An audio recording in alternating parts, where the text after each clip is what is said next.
Are you procrastinating right now? Don't worry, your secret's safe with me. Chances are you tried a bunch of different of those productivity hacks, but none of them, they seem to be sticking. So what's up with that? Everybody that's ever lived has had a completely unique situation. So the fact that some of this kind of works out is cool. Half mind-blowing that anything even works. That was Ryan. He's a behavioral scientist, and he's going to help me out with a problem I've had all my life. I'm kind of a procrastinator myself.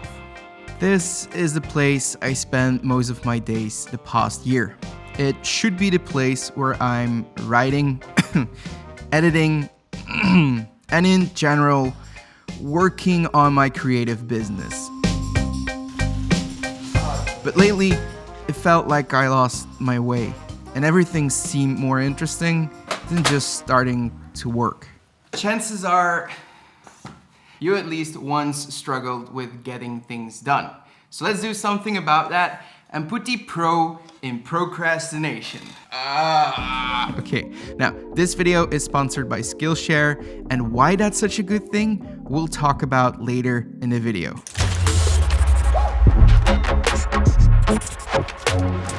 There's a whole business built around the fact that people tend not to do the things they have to do. You have blogs, you have ebooks, videos, podcasts, apps, and there are a few things that I've seen come back again and again. But spoiler alert, if you really want to make a change, it's probably gonna take a lot more than these hacks. So I did what I do best, which is research and talk a lot.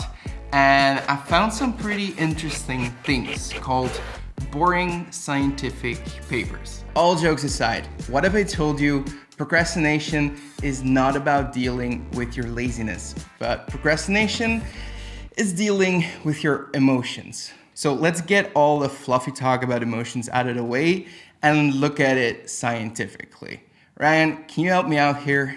From this behavioral science perspective, we wouldn't look as emotions necessarily as the cause, but as a part of what's going on in that situation.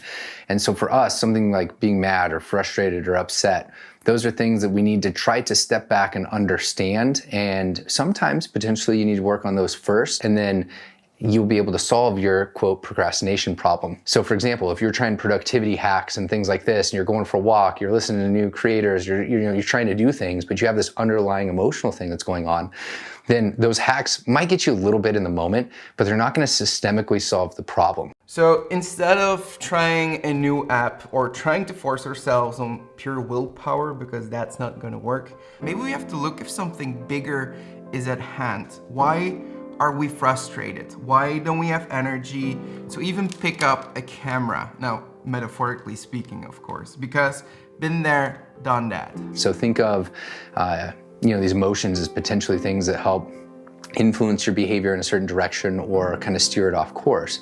And for the best, I guess, practical advice would be if you notice yourself, like I was saying, being productive, not being productive, is just take some quick notes. And it might be like, in this context, something like, I had this phone call that totally messed up my day for a couple hours, threw me off. The important thing there is it's that I wasn't necessarily unproductive. There was an unexpected thing that came up that led to some of these sort of emotions, and until I deal with that problem, it's going to continually be there for me. You mean like dealing with the environment that creates the emotions? Yes, 100%. And the important thing here is, for example, people might be like, I need a productivity hack. And you're like, no, you don't need a productivity hack right now. What you need is you actually need to figure out how to work through the situations that are bringing up the emotions, because those are what is leading to your productivity being affected. In this like psychology science model, if you were to deploy all your resources, the productivity issue, air quotes, instead of the emotional issue, air quotes, you wouldn't get anywhere, right? You'd continually be in this problem because you're not going to the source. So I think that makes sense, right? Sometimes we have these underlying issues just slip into our lives, and then in a certain point, everything comes together and it just feels like you're getting hit with a sledgehammer, which doesn't feel great at all. But maybe that bigger thing that's going on just makes it look like these tasks are way out of proportion. And that makes it feel like you need way more energy to put into this to get over the procrastination state.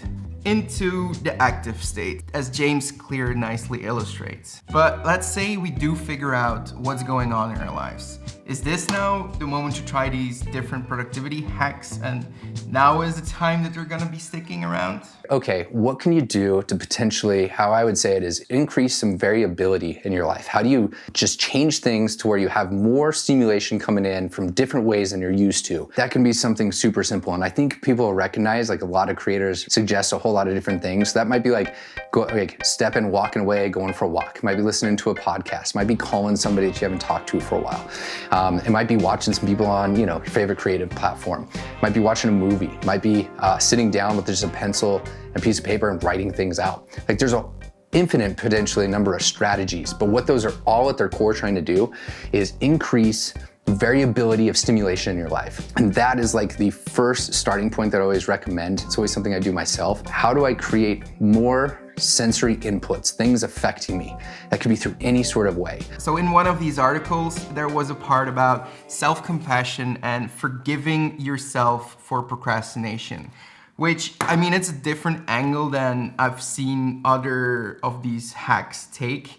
But other than that, I don't know, the first thought you have with this, at least for me, is that it sounds a little silly. There's different ways to do this, and me standing in front of a mirror, like you're talking about, is one of those strategies that I have seen where people say, it's okay, I've gone through this, that I've experienced this sort of thing. And I guess this highlights that there's not a one size fits all that's going to work, and it totally depends on you yourself. Yeah. So I would encourage trying these things. It might seem silly to you or I potentially because it's not something we found success with or personal interest in, but it might 100% be what somebody is looking for that's out there listening to this podcast. One of those things that can help you stay on track is developing your own productivity system.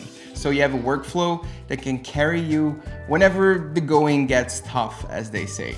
Now, one creator that does a remarkable job at this is Thomas Frank. He has a class about this on Skillshare, which is a sponsor of today's video. Besides that being probably the smoothest segue I ever did, I can highly recommend all of his lessons. I mean, I followed all of them and I still implement some of his strategies to this day. For example, I have a template for about everything, so I don't have to do these repeating tasks because I find them boring as. So if there's something you're struggling with or you have a new skill you want to add to your toolkit, I mean, you can definitely find it on there. In regards to this video, I think these are a few of the classes that will add some variability to your life and get you out of your lazy chair. The first 1,000 subscribers who are gonna use the link down in the description below, they will get a 1-month free trial on Skillshare. So do yourself a favor, click the link, go sign up and watch some content that's actually valuable for you. And that brings us to the reason of my procrastination the past year. Been feeling very overwhelmed, didn't have a lot of energy to even pick up a camera, and it just felt like my internal drive, which I counted on for the past years to get me to where I am now, it was gone. No creativity whatsoever.